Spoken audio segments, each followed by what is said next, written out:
അല്ല, ഇ ഡിയുടെ കാര്യത്തിൽ ഞങ്ങൾ അഭിപ്രായം പറയുന്നില്ല. കാരണം ഇ ഡിയോട് ഞങ്ങൾക്ക് എല്ലായിടത്തും ഒരേ നിലപാടാണ്. ഇ ഡി എന്ന് പറഞ്ഞാൽ രാഷ്ട്രീയമായി കേന്ദ്രത്തിൻ്റെ ഇടപെടൽ നടത്തുന്നൊരു സ്ഥാപനമാണ്. അതുകൊണ്ട് ഇ ഡിയുടെ ഒരു നിലപാടിനെയും കോൺഗ്രസ് അനുകൂലിക്കുന്നില്ല. അതുകൊണ്ട് ഈ കേസിൽ ഞങ്ങൾ ഇടപെടുന്നില്ല. അതതിൻ്റെ വഴിക്ക് നടക്കട്ടെ.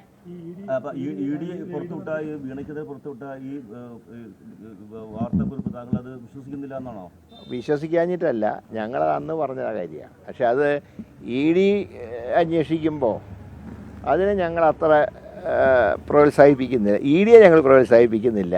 സംസ്ഥാന സർക്കാർ കാര്യങ്ങളൊക്കെ നോക്കിയിട്ട് നിലപാടെടുക്കുന്നല്ലാതെ ഇ ഡിയോട് ഞങ്ങൾക്ക് എല്ലാ സ്ഥലത്തും ഒരേ നിലപാട് തന്നെയാണ്.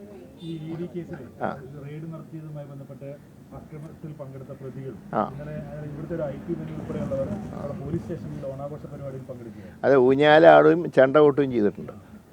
അത് ഭരണം മാറിയത് അറിയാത്ത ഉദ്യോഗസ്ഥന്മാർ ഇപ്പോഴും ഉണ്ട് പോലീസിൽ. അതിൻ്റെ ദോഷമാണ് അത്. എൻ്റെ ഒരു അഭിപ്രായത്തിൽ അത് നടപടി പോലീസ് സ്വീകരിക്കുമെന്നാണ് ഞാൻ പ്രതീക്ഷിക്കുന്നത്. ഇദ്ദേഹത്തിന് മുണ്ടും ഷർട്ടും വാങ്ങിച്ചു കൊടുത്ത പോലീസുകാർ വരെയുണ്ട്. അതാ പറഞ്ഞത്, ഭരണം മാറിയത് അറിയാത്ത ചില പോലീസ് ഉദ്യോഗസ്ഥന്മാരുണ്ട്. കഴിഞ്ഞ സർക്കാരിൻ്റെ കാലത്ത് കോൺഗ്രസ്സുകാർ സ്റ്റേഷനിലിട്ട് തല്ലിയ വിദ്വാനാണ് ഈ ആഘോഷത്തിൻ്റെ പുറകിൽ പ്രവർത്തിച്ച ശക്തി. ഞാൻ പേര് പറയും, മന്ത്രി ഒരു പോലീസ് ഉദ്യോഗസ്ഥൻ്റെ പേര് പറഞ്ഞത് ശരിയല്ലാത്തതുകൊണ്ട് ഞാൻ പേര് പറയുന്നില്ല. അദ്ദേഹം മ്യൂസിയം സ്റ്റേഷനിൽ കോൺഗ്രസ്സുകാരെ തല്ലുന്ന ജോലിയായിരുന്നു കഴിഞ്ഞ 10 വർഷക്കാലം. ആ വിദ്വാനാണ് ആഘോഷത്തിൻ്റെ പിന്നിൽ. ആ വിദ്വാൻ പറഞ്ഞിട്ടാണ് ഈ പഴയ കൗൺസിലർക്ക് മുണ്ടും ഷർട്ടൊക്കെ വാങ്ങിക്കൊടുത്തത്. അത് ഏതായാലും ആഭ്യന്തര വകുപ്പ് അന്വേഷിക്കുന്നതാണ് ഞാൻ പ്രതീക്ഷിക്കുന്നത്.